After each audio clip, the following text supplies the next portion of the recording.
Muy buenos días a todos ustedes que ya nos está sintonizando a esta hora de la mañana, en este día miércoles 6 de agosto y sin duda ya el día patronal de las fiestas de San Salvador Centro y por supuesto también a nivel nacional estamos de fiesta en este día. Y es que sin duda este es uno de los más conmemorativos después de haber vivido todo lo que se vivió durante la tarde de ayer en Catedral Metropolitana de San Salvador con la tradicional bajada, las diferentes procesiones del Divino Salvador del Mundo por el centro histórico de San Salvador. Así que, amigo televidente, si usted tuvo la oportunidad de asistir la noche de ayer, coméntenos a través de nuestras redes sociales cómo sintió el ambiente, cómo usted pudo vivir esa fe de recordar un nuevo día en donde una vez más la feligresía salvadoreña recuerda el patrono de no solo de San Salvador, sino también de toda la nación. Así que recuerde comentarnos a través de nuestras redes sociales si también ha podido asistir a otros lugares como por ejemplo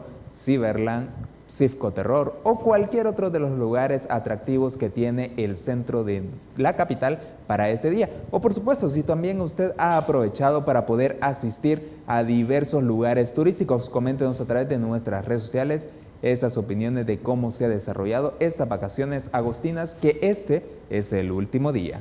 Y sin duda ya el día de mañana regresar al trabajo normal. Pero en esta mañana nosotros seguimos trabajando y tenemos más información que compartirle. Por eso damos inicio con nuestros titulares.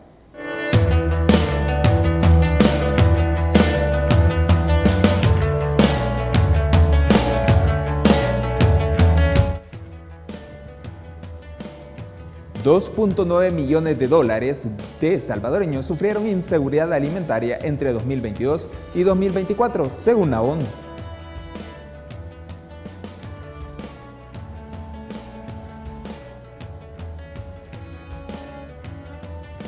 El Salvador aportó un 7% del PIB de Centroamérica en 2024.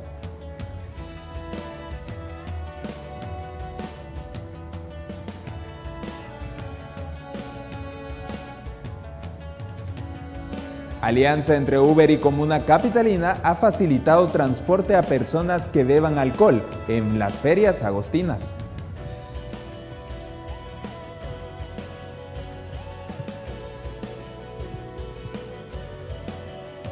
Y en noticias internacionales, medios reclaman a Israel libre acceso a los periodistas a Gaza.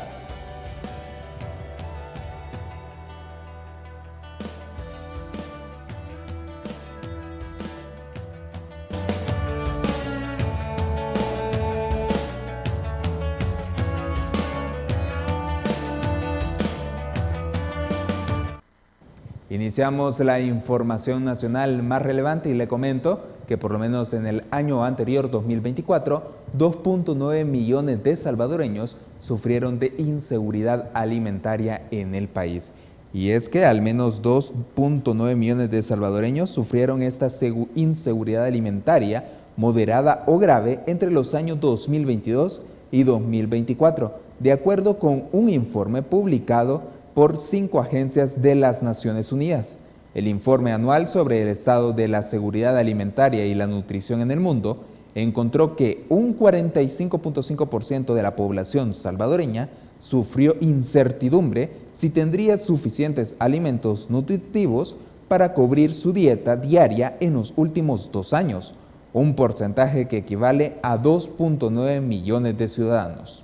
La cantidad de población en situación de inseguridad alimentaria aumentó en 3.3 puntos porcentuales frente al 42.2% identificado en el periodo 2014 hasta el 2016, cuando representaron 2.6 millones de personas.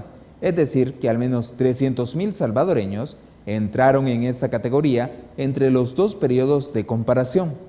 Del porcentaje global, al menos 15.4% de los salvadoreños se encontraba en inseguridad alimentaria severa entre estos últimos 2 años y equivalente a 1 millón de personas que en algún momento se quedaron sin alimentos y pasaron hambre. También significó un aumento en comparación con el 13.8% que representó en el periodo 2014 hasta el 2016, cuando se habían contabilizado al menos 900,000 personas en esta situación. El reporte también señala que Centroamérica tenía 16.9 millones de personas en inseguridad alimentaria en el periodo de estos dos últimos años, 2022 a 2024, de los cuales un 17.1% se encontraban en El Salvador. Nuestro país también registró que un 6.7% de su población tenía desnutrición en los últimos 2 años, así como en 9.4% de los niños menores a 5 años sufrió retraso en el crecimiento y un 8.5% presentaba sobrepeso. Los resultados de El Salvador van en dirección contraria a los observados a nivel mundial, ya que se ha registrado una baja gradual desde los picos tras la pandemia de COVID-19 y se ubica en 2.300 millones de personas en inseguridad alimentaria o severa en 2024. A la luz de estos resultados, el mundo se encuentra lejos de alcanzar la meta de erradicar el hambre y la inseguridad alimentaria para el año 2030, como parte de los Objetivos de Desarrollo Sostenible, o mejor conocido también como Agenda 2030, en el cual uno de los puntos es precisamente erradicar con el hambre y también tratar de disminuir esta baja alimentaria. Y continuamos con más información siempre en temas económicos, y es que El Salvador aportó un 7% del PIB en Centroamérica durante el año anterior. El Salvador por lo menos ha aportado el 7% del Producto Interno Bruto centroamericano y que también contempla a República Dominicana durante el periodo del 2024. Según este comparativo realizado por el Consejo Hondureño de la Empresa Privada, citando datos de la Comisión Económica para América Latina y el Caribe, el COEP señaló que el año anterior el PIB regional ascendió a 498 mil millones de dólares, con un incremento de 2.8% con respecto al 2023. El boletín comparativo regional divulgado la semana anterior evidencia que República Dominicana fue el país que contribuyó más al PIB regional, al acumular 124.251 millones de dólares, un 25% de todo el total.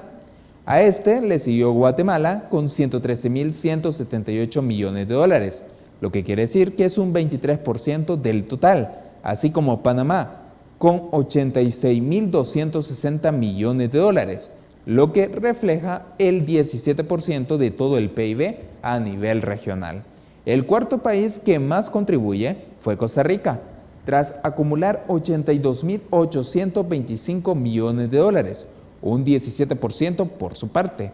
Honduras le sigue, quien ha aportado un 7% de la variable en Centroamérica, mismo resultado que El Salvador, luego de reportar 37.093 millones de dólares y 35.365 millones de dólares respectivamente. Honduras, El Salvador y Nicaragua se han ubicado en los 3 países con menor aporte al PIB regional, con participaciones del 7% de Honduras y El Salvador y 4% de parte de Nicaragua, respectivamente. La economía salvadoreña creció un 2.6% en 2024, según los reportes del Banco Central de Reserva.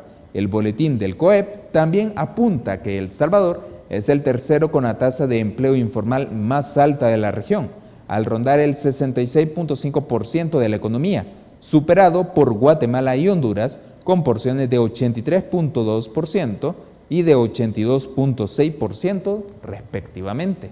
Así esta información en cuanto a los temas económicos de nuestro país. Así que coméntanos a través de nuestras redes sociales qué opinas sobre estos temas económicos que, por supuesto, vemos un poco de la realidad económica de nuestro país, en donde El Salvador se está posicionando entre los 3 países que menos aporta al PIB a nivel regional, que en este caso es a nivel centroamericano, incluyendo a República Dominicana. Y a pesar de que República Dominicana no es un país centroamericano geográficamente, es el que más aporta a este PIB con el 25%.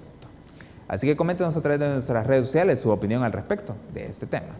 Y continuamos con más información, y es que sin duda estamos en el Día del Divino Salvador del Mundo, y uno de los mayores emblemas que tiene nuestro país, que lo podemos ver a nivel nacional como un monumento también representativo de nuestra nacionalidad. Y por esa razón, recordemos que tenemos la Plaza Divino Salvador del Mundo, Pero ¿usted conoce más detalles sobre quién la construyó?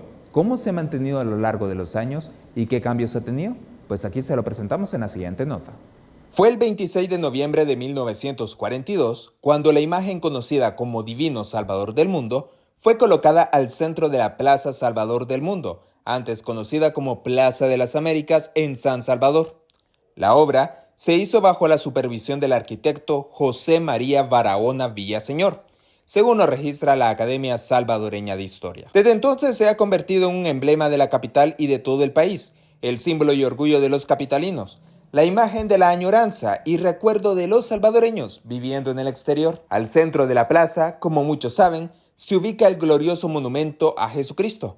Lo que no todos saben es que la escultura está basada en una escultura en mármol de Carrara, universalmente conocido como uno de los mármoles más apreciados por su blancura.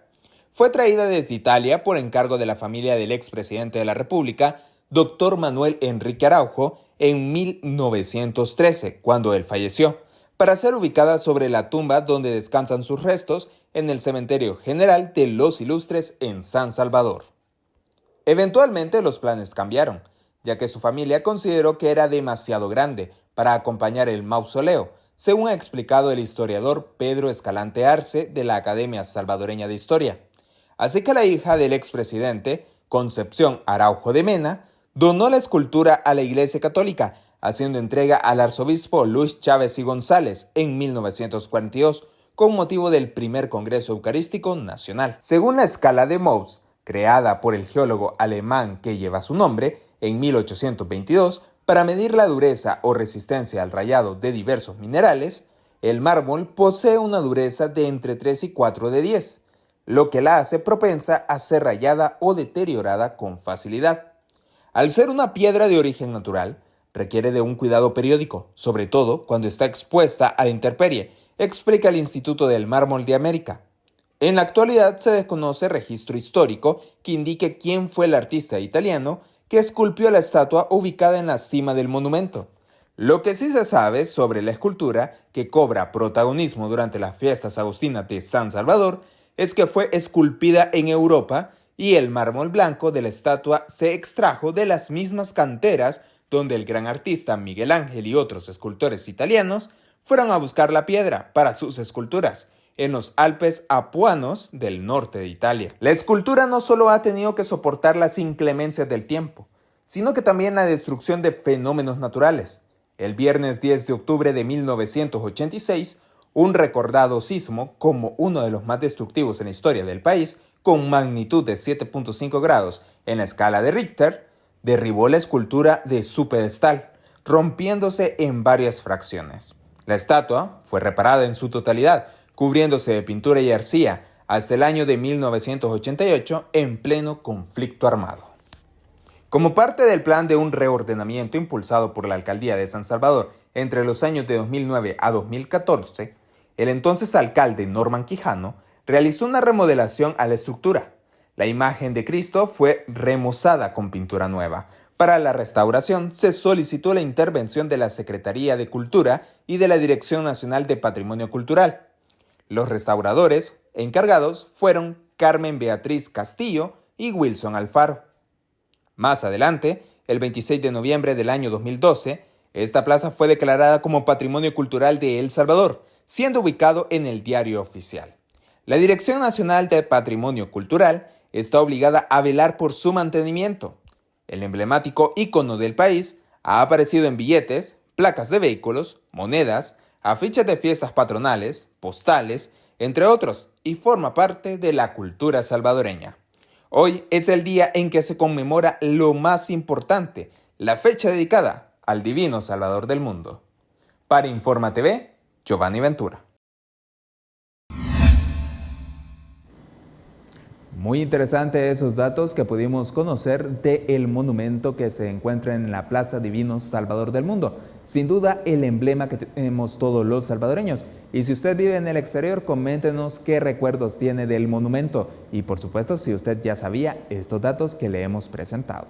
Y continuando con otra información siempre emblemático de nuestro país, es el centro histórico, que recordemos ha sufrido mayores cambios en los últimos años. Sin embargo, aquí vamos a conocer un poco más sobre los datos que tiene nuestro centro histórico de San Salvador, que sin duda es la capital desde hace muchos años. Estamos hablando de siglos atrás. Por eso lo vamos a conocer en la siguiente nota. La primera San Salvador fue fundada en 1525 en un sitio totalmente desconocido.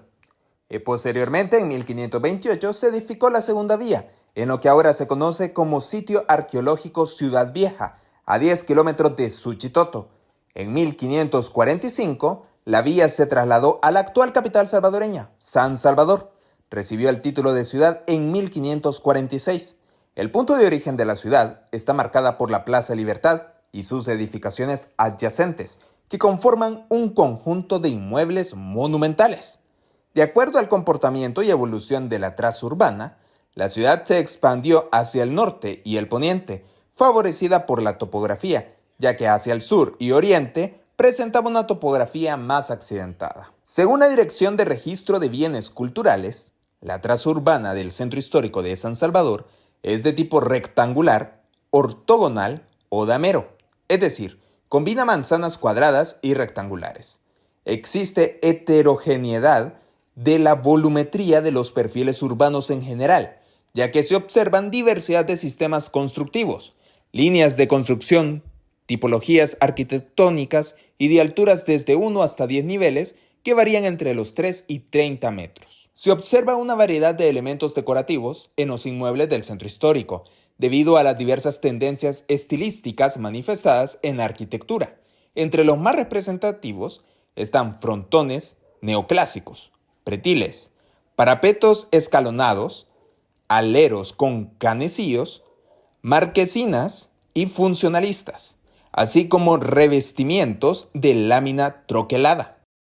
El centro histórico representa sistemas constructivos de bajareque, estructura de madera con recubrimiento de lámina troquelada. También tiene un mampostería de ladrillo de barro, concreto armado, entre otros.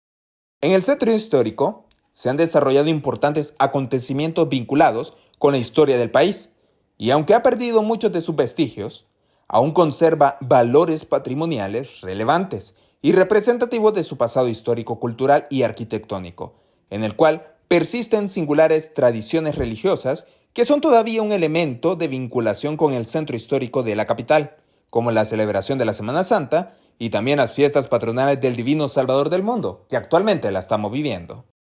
Para Informa TV, Giovanni Ventura.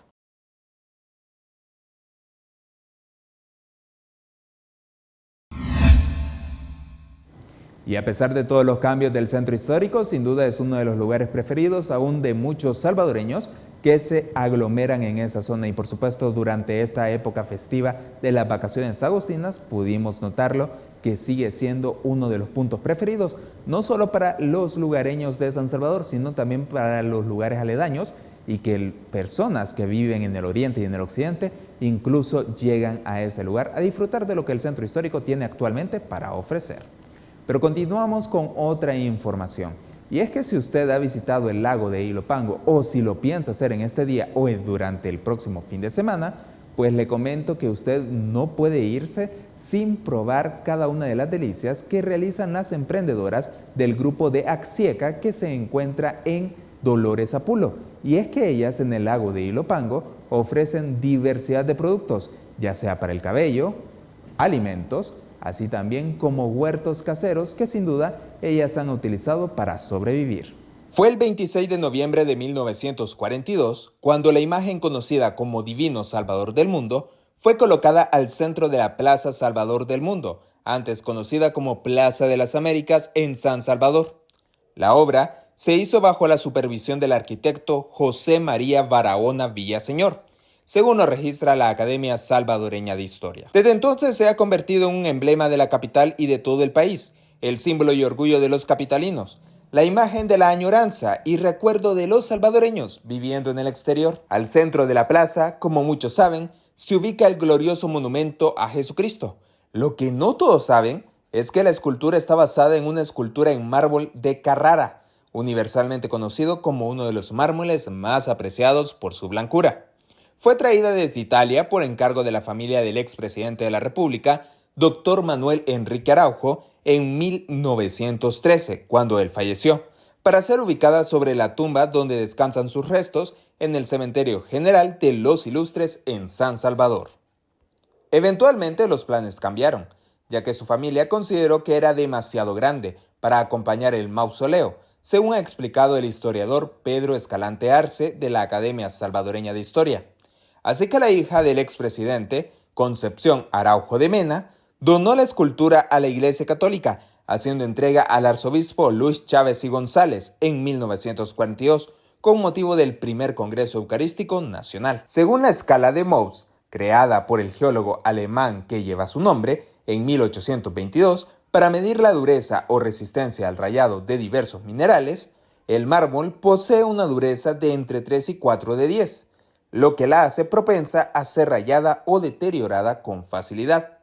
Al ser una piedra de origen natural, requiere de un cuidado periódico, sobre todo cuando está expuesta a la intemperie, explica el Instituto del Mármol de América. En la actualidad se desconoce registro histórico que indique quién fue el artista italiano que esculpió la estatua ubicada en la cima del monumento. Lo que sí se sabe sobre la escultura, que cobra protagonismo durante las fiestas agustinas de San Salvador, es que fue esculpida en Europa y el mármol blanco de la estatua se extrajo de las mismas canteras donde el gran artista Miguel Ángel y otros escultores italianos fueron a buscar la piedra para sus esculturas en los Alpes apuanos del norte de Italia. La escultura no solo ha tenido que soportar las inclemencias del tiempo, sino que también la destrucción de fenómenos naturales. El viernes 10 de octubre de 1986, un recordado sismo como uno de los más destructivos en la historia del país, con magnitud de 7.5 grados en la escala de Richter, derribó la escultura de su pedestal, rompiéndose en varias fracciones. La estatua fue reparada en su totalidad, cubriéndose de pintura y arcilla, hasta el año de 1988 en pleno conflicto armado. Como parte del plan de un reordenamiento impulsado por la Alcaldía de San Salvador entre los años de 2009 a 2014, el entonces alcalde Norman Quijano realizó una remodelación a la estructura. La imagen de Cristo fue remozada con pintura nueva. Para la restauración se solicitó la intervención de la Secretaría de Cultura y de la Dirección Nacional de Patrimonio Cultural. Los restauradores encargados fueron Carmen Beatriz Castillo y Wilson Alfaro.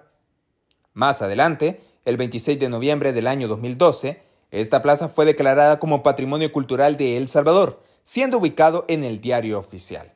La Dirección Nacional de Patrimonio Cultural está obligada a velar por su mantenimiento. El emblemático ícono del país ha aparecido en billetes, placas de vehículos, monedas, afiches de fiestas patronales, postales, entre otros, y forma parte de la cultura salvadoreña. Hoy es el día en que se conmemora lo más importante, la fecha dedicada al Divino Salvador del mundo. Para Informa TV, Giovanni Ventura. Y recuerde siempre apoyar a aquellas personas que emprenden, porque sin duda, recuerde que esas mujeres están sustentándose a ellas mismas y también a sus familias. Así que si usted va a visitar Apulo, pues vaya hasta el Cantón Dolores Apulo para que usted pueda conocerlas y también llevarse algunos de sus productos que sin duda son muy interesantes. Y cambiamos totalmente de información, y es que algo muy preocupante durante esta época de vacaciones sin duda son los accidentes viales. Y ante esto, en El Salvador ha tenido un aumento por lo menos del 22% según datos oficiales. Y es por esa razón que nos vamos a trasladar hasta el Departamento de la Unión, en donde muchos conductores y peatones han mostrado preocupación en la ciudad debido al aumento de los accidentes. Por esa razón, ellos piden ciertas acciones para evitar que estos percances ocurran. En julio del 2025, El Salvador ha registrado un aumento significativo en los accidentes de tránsito que involucran a motociclistas, según datos del Observatorio Nacional de Seguridad Vial. Primeramente, la imprudencia de los jóvenes, ¿verdad? No respetan las señalizaciones de tránsito, ¿verdad? Carecemos de semáforos, pero también la imprudencia de los jóvenes. Eso incrementa también los accidentes. La imprudencia más que todo, abusan demasiado. He tenido varios percances, pero hasta el momento pues nunca he colisionado con ningún motociclista, ¿verdad? Pues tratamos la manera de hacer lo mejor. Pero hay motociclistas que se exceden porque pueden o porque andan en buena moto.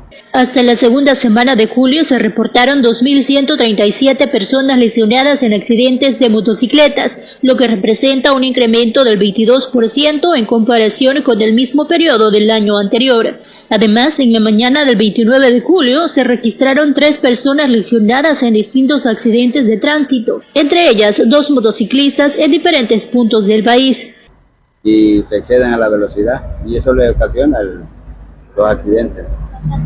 La verdad que necesitamos, sí, en varias partes de la Unión necesitamos unos semáforos, necesitamos las señalizaciones más que todo y de las autoridades también que pongan, por decir así, un alto a lo que es la excesiva velocidad de los motociclistas. En cuanto a pérdidas humanas, entre enero y julio del 2025, El Salvador ha reportado 666 fallecidos en accidentes de tránsito, lo que representa una disminución del 11% en comparación con el mismo periodo del 2024.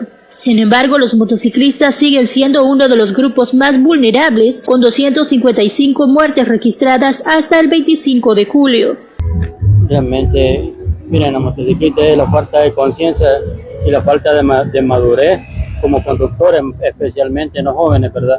He visto que hay muchos jóvenes que es demasiado imprudente e incluso pues hay personas que tratan de rebasar por el lado derecho de uno y a veces se meten en espacios bien reducidos. Por ejemplo, acá, en esta zona de acá, sí hay muchachos que pasan a unas altas velocidades y más que todo con esas motos que hacen un ruido que entorpecen a las personas. A veces hay nenes pequeños, gente que está también convaleciente, que tienen enfermedades terminales y créanme que en esa parte pues me gustaría que el gobierno pudiera hacer algo y reducir esa situación con estos muchachos ahí. Conductores y autoridades coinciden en la necesidad urgente de mejorar la infraestructura vial. En zonas como La Unión se destaca la falta de señalización adecuada y la necesidad de un mayor control en el tráfico, especialmente en áreas con alta circulación vehicular. En algunas zonas sí, y hacerle conciencia a estos jóvenes, ¿verdad? Que el casco pues, puede tal vez librarle, mejormente decir que le puede librar de la muerte, ¿verdad? Porque digamos que hay un 99%, yo siento así, y en mi forma de pensar y opinión personal, que conducir una moto creo que anda el 99% uno que va a fallecer en un accidente, es muy difícil poder salvarse. Por esta zona es bastante transitada. Realmente sí, fíjese que mayormente en la mediodía, ya cuando va a la zona del almuerzo, el tráfico aquí se pone bastante pesado en esta zona. Yo siento así que también para un llamado al gobierno de MT, que deberían de hacer un estudio para poder poner semáforos en esta ciudad, porque ya es demasiada la cantidad de vehículos que hay también. La implementación de semáforos y la mejora de señalización vial son medidas propuestas para reducir los accidentes y mejorar la seguridad en estas zonas. Para Noti 9, Giselle Bonilla. Y muchas gracias a nuestros amigos de Canal 9 La Unión por esa información que nos traen desde el oriente del país, que sin duda ahí podíamos ver las preocupaciones de los habitantes de la ciudad de La Unión, que sin duda tienen que ver con esta cantidad de accidentes de tránsito que siguen aumentando en el país, y también se ha podido observar que en el oriente ha habido un cierto aumento en la cantidad de accidentes a comparación de la zona occidental y central de nuestro país. Pero continuamos con más información, y es que estamos en el último día de las fiestas agostinas, y ante eso la alcaldía de San Salvador Centro desde el pasado viernes 1 de agosto ha estado realizando varias actividades para también prevenir accidentes de tránsito, principalmente recordando que en los últimos días ha habido un cierto aumento de personas capturadas debido a manejar bajo estado de ebriedad. Ante esto, por supuesto, la alcaldía de San Salvador Centro ha estado realizando una alianza con la plataforma de Uber, y es que esta plataforma ha estado realizando este tipo de actividades para promover precisamente conducción de manera segura y que las personas que asistan a la Feria Agostina, aunque beban, no vayan a manejar y vayan a sufrir un percance o también terminar siendo capturados por las autoridades. Durante estos festejos agostinos se ha facilitado transporte a través de la alianza con la empresa Uber para evitar que las personas conduzcan bajo los efectos del alcohol. A pesar que el ambiente de la feria Cyberland es familiar, durante estos días se han dispuesto de los llamados oasis para el consumo de bebidas alcohólicas en las fiestas patronales de San Salvador. Y ahí tendrán un punto de Uber para facilitar precios a las personas que consuman y así que eviten conducir en estado de ebriedad. Según los datos del Observatorio Nacional de Seguridad Vial, del 1 de enero hasta el pasado 26 de julio, la Policía Nacional Civil había capturado a 1.186 personas por el delito de conducción peligrosa. Esto significa que 8.6% menos en comparación a los capturados en el año 2024. Sin embargo, también hemos podido notar ese gran aumento, principalmente en días de fin de semana. Pero no hay que olvidar que incluso en las épocas de vacaciones normalmente ha incrementado y sin duda esta vez no ha sido la excepción. Así que esta ha sido una de las estrategias que la Alcaldía de San Salvador Centro ha estado utilizando para que las personas que quieran departir bebidas alcohólicas puedan llegar a su casa de forma segura sin necesidad de utilizar sus vehículos, sino que utilizando esta plataforma de Uber. Por esa razón, la alianza es que prácticamente se negocian los precios para que así le salga más barato a la persona que vaya a utilizarlos. Por esa razón es que el punto de los Uber estará en estos lugares llamados oasis y así como ha estado funcionando en esos días. Así que si usted ha estado queriendo ir a disfrutar un poco, pero también de partir de bebidas alcohólicas, pues esta es una opción que ofrece la Alcaldía de San Salvador Centro.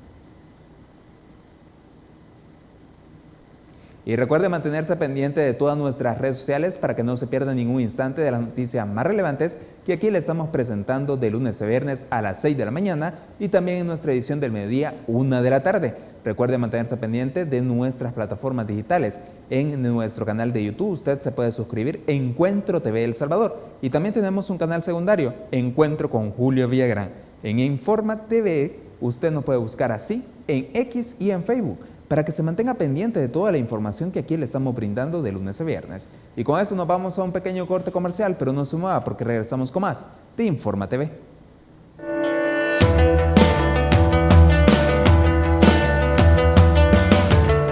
En Coopesa Music somos tu mejor opción en audio profesional. Tenemos mixers, baffles, amplificadores, micrófonos y mucho más de las mejores marcas como Pivi, Shure, Top Pro, Feo, Coop. Visítanos en cualquiera de nuestras 8 sucursales o síguenos en redes sociales como Coopesa Music.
Gracias por continuar en la sintonía de Informa TV y por supuesto estamos en un día muy especial para toda la feligresía católica salvadoreña en el cual se está conmemorando lo que es las fiestas patronales de San Salvador y por supuesto también de toda la República de nuestro país en honor al Divino Salvador del mundo. Y para seguir hablando más sobre esta celebración desde el punto de vista católico, tenemos al Padre Edwin Baños en estos momentos para que dialoguemos un poco sobre esta gran festividad que se está viviendo en nuestro país.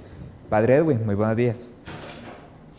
Buenos días, qué alegría saludarlos a ustedes y a todos nuestros televidentes en este día muy especial en que hay que ver al Señor Jesús, hay que pedirle al colochito, aunque algunos estaban diciendo que esa expresión puede ser falta de respeto, pero yo diría que no, el colochito es por la imagen y nosotros nos dirigimos al Señor que nos ama, a quien ha entregado su vida por nosotros en la cruz.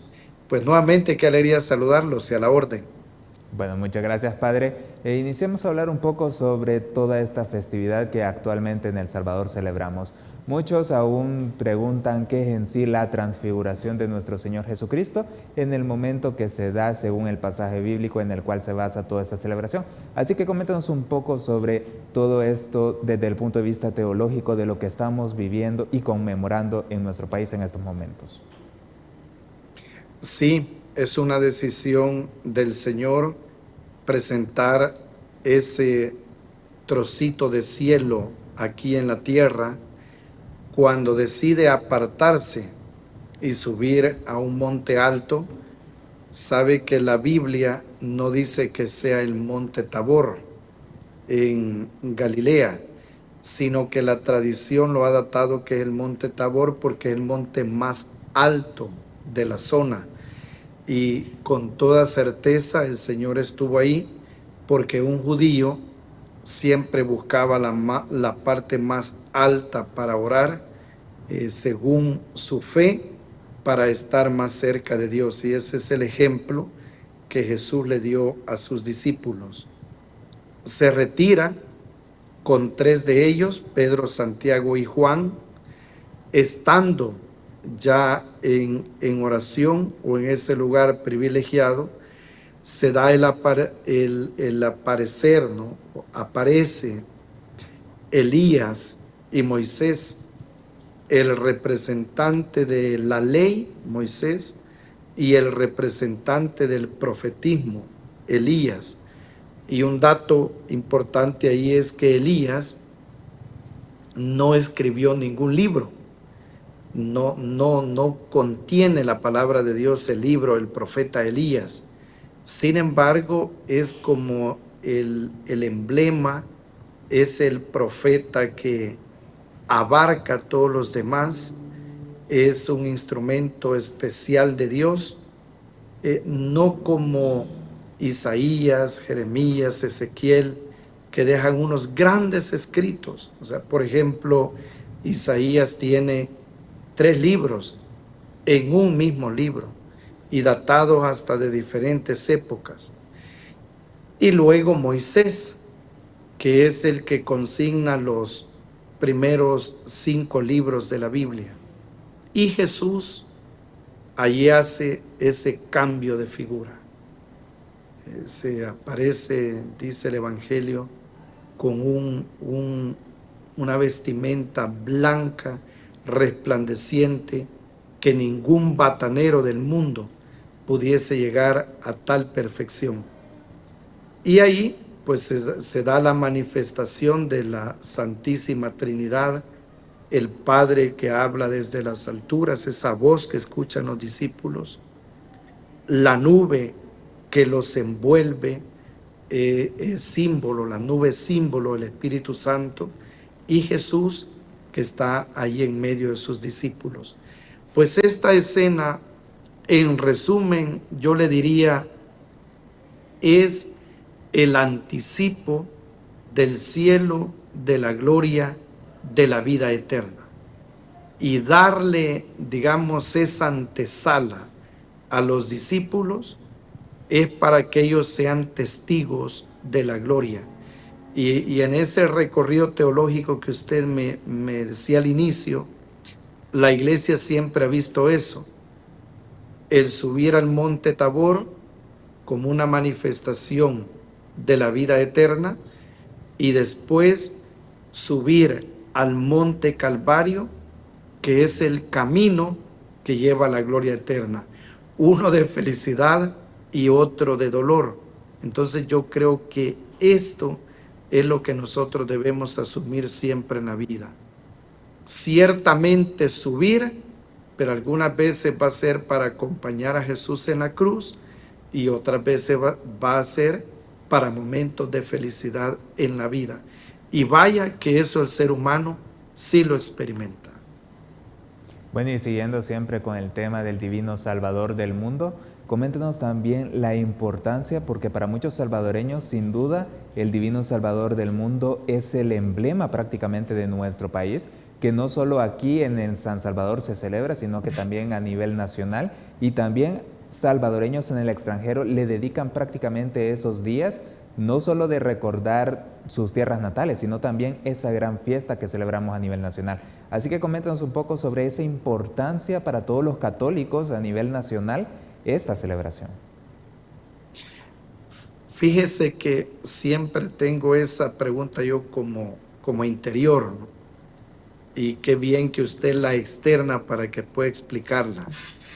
Yo le diría que es un día de fiesta, es un día de felicidad, de gozo, que en la iglesia nosotros lo concentramos con la celebración de la Santa Misa. Y de ahí viene todo lo demás. Los dulces en los pueblos, las ruedas, los juegos mecánicos, los circos, lugares donde pues hay mucho consumo. Si usted quiere, hasta las verbenas, los bailes, que no es en honor al divino Salvador del mundo, pero es parte de ese ambiente de fiesta, los días de vacación, los que tenemos para descansar, y deberíamos de usarlos, ocuparlos en un momento de descanso, en un momento de dedicar tiempo de nosotros para Dios, porque ese es el objetivo. Entonces, donde quiera que haya un salvadoreño que tenga esta conciencia de fe, de que debe ser agradecido con Dios, de que hay un día que se le dedica a nuestro titular, el divino Salvador del mundo, va a ser una bendición en su vida. Va a ser un espacio que él va a apartar para orar, para celebrar, para darle gracias a Dios, probablemente hasta para ir a confesarse, porque eso es lo que acontece, ¿no? A veces el propio día, como hoy, no es tan factible, ¿no? Pero en la vivencia de la novena, muchas veces hay sacerdotes para que puedan confesar.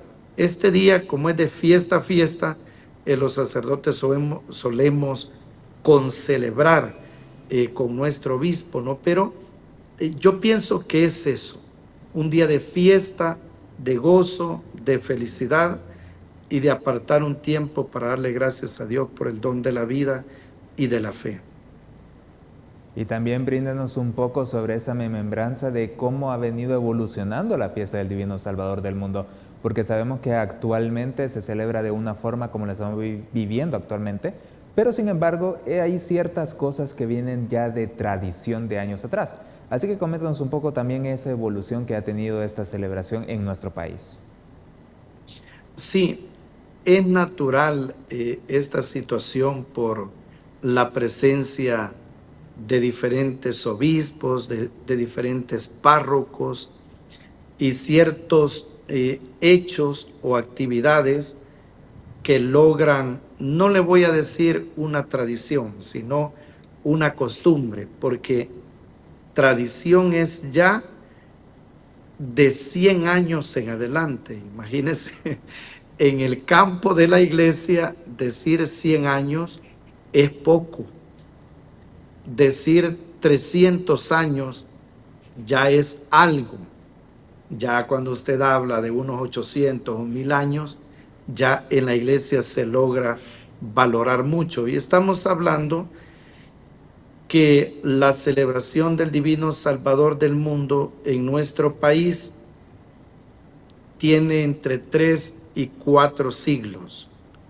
Probablemente lo que nosotros tengamos más en mente es esa procesión de la imagen que va primero al Calvario, luego va al Sagrado Corazón de Jesús, luego en las vísperas, ese encuentro que se hace entre todos los fieles y se hace pues de manera, yo lo voy a llamar pintoresca, espectacular, bonita, de la transfiguración de la imagen, la famosa bajada. ¿Por qué le digo que lo voy a llamar así? Porque lo es, pero el objetivo es que sea un momento de piedad, es un momento emotivo, como la imagen sube de un color, luego baja y ya aparece revestida de blanco. Entonces, esos hechos, dependiendo la antigüedad que tengan, se han convertido ya hasta nuestros días en una costumbre o en una tradición. Y fíjese que haría yo un comentario que al final se puede convertir como en un llamado. En la vida de la iglesia, la presencia del Espíritu Santo es siempre creativa y renovadora. Entonces hay actividades en las celebraciones de las fiestas patronales que permanecen y se vuelven tan firmes en el tiempo, pero otras son cambiantes y nosotros como fieles, conscientes de esa realidad, pues deberíamos de estar también abiertos que en algunos momentos pues haya ciertos cambios. Y eso no va a ser la excepción en la misma celebración nacional en honor al Divino Salvador del mundo. Y excelente enseñanza que nos deja de ver también sobre esa cantidad de años que para la Iglesia Católica, recordemos, una iglesia que ya tiene más de 2000 años de antigüedad, sin duda 100 años, como usted lo dijo, es bastante poco, si vemos toda la cantidad de años que tenemos como iglesia. Pero también coméntenos algo muy importante sobre la festividad del Divino Salvador del mundo, y son precisamente esos trajes que utiliza aquí en Catedral Metropolitana para precisamente representar ese paso de hombre a divino, algo muy interesante que se celebra en estos días. Sí, con nuestro Señor concentramos y es la fe, ¿no? Verdadero Dios y verdadero hombre. Entonces, una manifestación ya exterior con el tipo de vestimenta, de inscripciones, de signos, lo que va a manifestar es la verdad de fe que profesamos. Con los colores va a recibir siempre los colores litúrgicos que la iglesia utiliza. En el caso del Divino Salvador del mundo, ordinariamente son dos: el rojo y el blanco. Y exactamente ahí hacemos el concentrado de dos colores que revisten su importancia en cuanto al martirio, a la cruz, al símbolo de la sangre preciosa que fue derramada por nuestro Señor, con el color rojo, que es el color también de los mártires, y luego el color blanco, que es el que abarca o podría suplantar a cualquier otro color litúrgico, llámese verde, morado, rojo, rosado o celeste de la Virgen. El color blanco es el color de la fiesta, es el color de la Pascua, de la triunfante resurrección del Señor. Y por eso es que tradicionalmente, en el caso del Divino Salvador del mundo, su traje será blanco. Y alguna vez usted me puede decir, mire, pero vemos algunos trajes dorados. Sí, todo lo que sea dorado, tono más blanco, tono crema, va a ser siempre referencia a ese traje de fiesta, de gozo y de Pascua. Es lo que podemos ver en esta manifestación de signos con el Divino Salvador del mundo. Sin duda es algo muy interesante conocer más esos detalles, esos significados principalmente, que tal vez nosotros solo vemos colores, trajes, pero no sabemos realmente los significados de fondo que hay en ello. Pero también, ¿cómo podría usted invitar a la población salvadoreña que nos está observando en estos momentos para que puedan disfrutar de estas fiestas de una manera siempre viviendo la fe? Antes de esa invitación, quiero señalarle un signo muy bonito de la vestimenta del Divino Salvador del mundo, y es siempre el escudo del Salvador. Esa referencia a un símbolo patrio es muy particular y bonito, ¿no? Que ha quedado ahí, esa parte patriótica unida a la parte religiosa. Y ahora sí, con lo que usted me pregunta, la invitación es esta. Cualquier salvadoreño debería de moverse en estos días a San Salvador. Nosotros hemos tenido una bendición porque en este año jubilar, ahí me perdona la publicidad, en este año jubilar hemos querido celebrar el aniversario de nuestra Radio Fe y Vida aquí en Metapán con peregrinaciones. Y estuvimos el 3 de agosto ahí en Catedral, celebramos la Santa Misa en la cripta y hemos estado de manera presencial. Eso sería lo ideal. Este día es súper lleno, ¿no?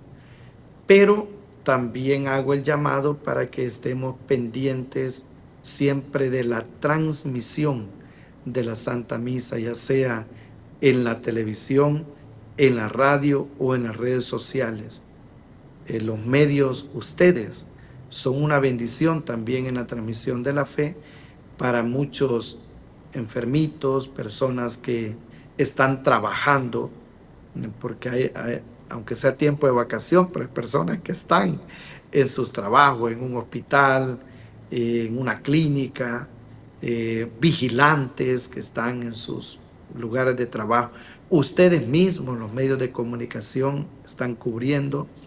Entonces, esa es una oportunidad, y también para todas las personas que están a distancia, la manera de estar, aunque sea de manera virtual, lo podemos hacer a través de los medios de comunicación. Bueno, gracias, Padre, por toda esa información que nos ha brindado en esta mañana y por supuesto también por esa invitación. Así que, amigo televidente, recuerde trasladarse a la zona de San Salvador para poder disfrutar de plena fe toda la celebración de nuestro Divino Salvador del mundo. Muchas gracias, Padre. Gracias a ustedes, que Dios los bendiga y felices fiestas. Bueno, muchas gracias. Y con esto, amigo televidente, nos vamos a un pequeño corte comercial, pero ya regresamos con más de Informa TV.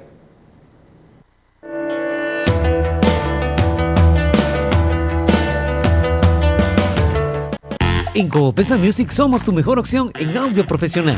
Tenemos mixers, baffles, amplificadores, micrófonos y mucho más de las mejores marcas como Pivi, Shure, Top Pro, Feo, Coop. Visítanos en cualquiera de nuestras 8 sucursales o síguenos en redes sociales como Coopesa Music.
es momento de dar inicio con la información internacional más relevante. Y es que le comento que medios internacionales han reclamado a Israel el libre acceso de los periodistas a la Franja de Gaza. Agencias de noticias como AFP, AP, Reuters y la cadena británica BBC han lanzado un llamado conjunto a Israel para autorizar la entrada y salida de periodistas en Gaza tras más de 21 meses de guerra. Los medios internacionales se declararon profundamente preocupados por la situación de sus periodistas que en el enclave palestino, quienes tienen más dificultades para satisfacer las necesidades alimentarias de sus familias y también de las propias. Los testimonios de periodistas en peligro se han multiplicado en los últimos días en Gaza. Según relatan, sufren hambre extrema, falta de agua potable y un creciente agotamiento físico y mental, que los está obligando a veces a reducir su cobertura de la guerra, desencadenada desde el pasado 7 de octubre de 2023 por un ataque sin precedentes del movimiento palestino Hamas en Israel. La ONU y un centenar de ONGs han encendido las alarmas sobre el hambre en Gaza, que afecta también a sus propios empleados. El gobierno israelí se defiende diciendo que no es responsable de la penuria de alimentos y que Hamas obstaculiza la distribución o saquea la ayuda para revenderla, cosa que el movimiento islamista niega enérgicamente. Es una penuria provocada por Hamas, dijo el día miércoles pasado el portavoz del gobierno israelí, David Mencer. Tras aplicar a Gaza un asedio total en octubre de 2023, Israel impuso de nuevo un bloqueo del enclave costero palestino a inicios de marzo, que aligeró aparte fines de mayo. Sin duda, la situación en Gaza es una situación que se ha venido denunciando desde los últimos meses, pero que sin duda cada vez aparentemente se está agravando media vez pasa el tiempo, en el que ahora incluso periodistas, así como incluso la semana pasada le estamos presentando aquí en Informa TV, en el cual varios periodistas como AFP estaba denunciando que sus periodistas prácticamente están muriendo de hambre debido a que ya no pueden llevarles comida debido al bloqueo que tiene Gaza actualmente, y por supuesto que aparentemente los periodistas ya no pueden satisfacer sus necesidades propias, obligando de esta manera a no brindar mayor cobertura de la guerra a los medios para los cuales trabajan. Y continuamos con otra información, pero esta vez del ámbito económico mundial, y es que el Fondo Monetario Internacional ha subido su pronóstico de crecimiento mundial al 3%, pese a la embestida arancelaria que ha lanzado Estados Unidos por medio del gobierno de Donald Trump. La economía global crecerá este año 3%, en vez del 2.8% que habían pronosticado la misma entidad financiera en abril pasado. Una buena noticia en medio de una vorágine arancelaria.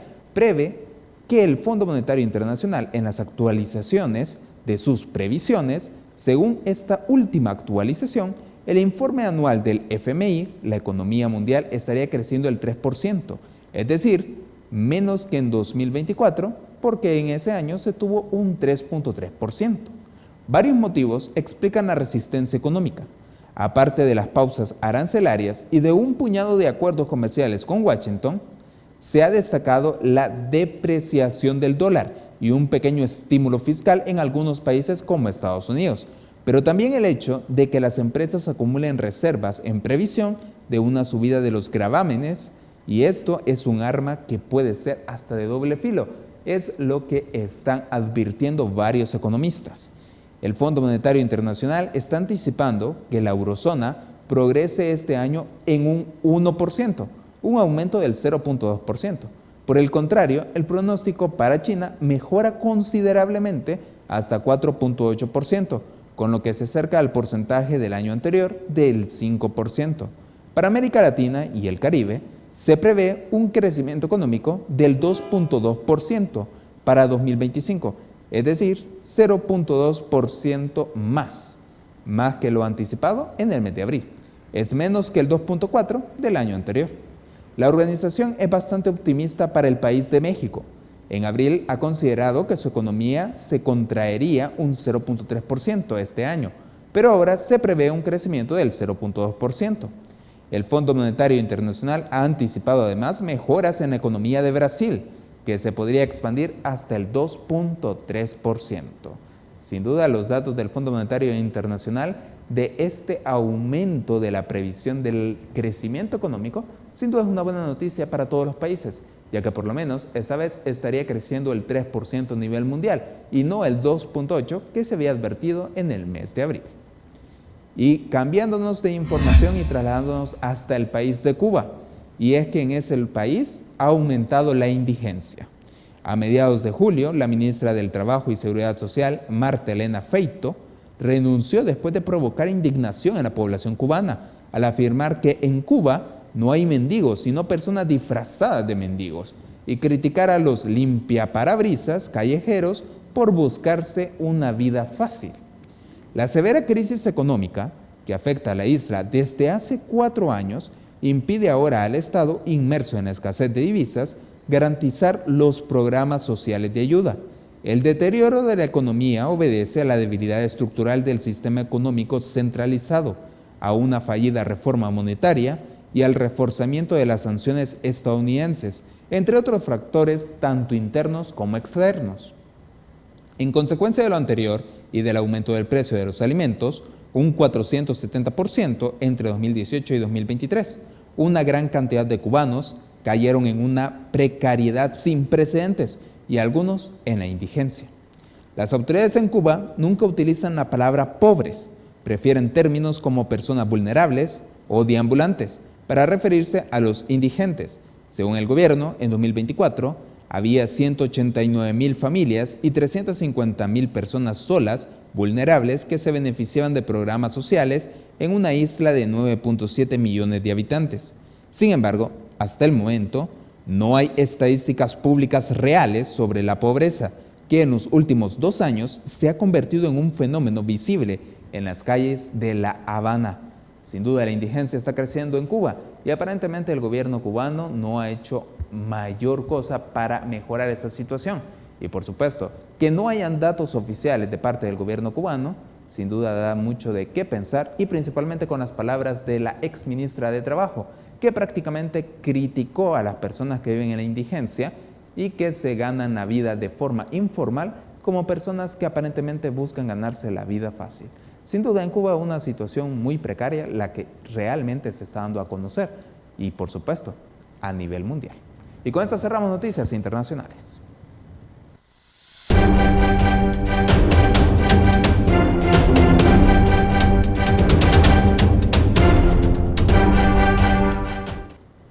Y recuerde siempre mantenerse pendiente de nuestras redes sociales para no perderse ningún instante de la entrevista de encuentro con Julio Villagrán, que ya en breves minutos da inicio. Así que recuerde mantenerse pendiente de todas nuestras redes sociales. En Facebook y en X usted nos puede buscar como Informa TV. Así también como en nuestro canal de YouTube se puede suscribir a Encuentro TV El Salvador o al canal secundario Encuentro con Julio Villagrán. Recuerde darle like y también compartir a nuestra transmisión en vivo para que más personas se puedan dar cuenta de la realidad nacional e internacional. Y con esto yo me despido, espero que pasen un excelente día, de último día de vacaciones y que logren disfrutar en familia de los diferentes lugares turísticos que El Salvador tiene para ofrecerles.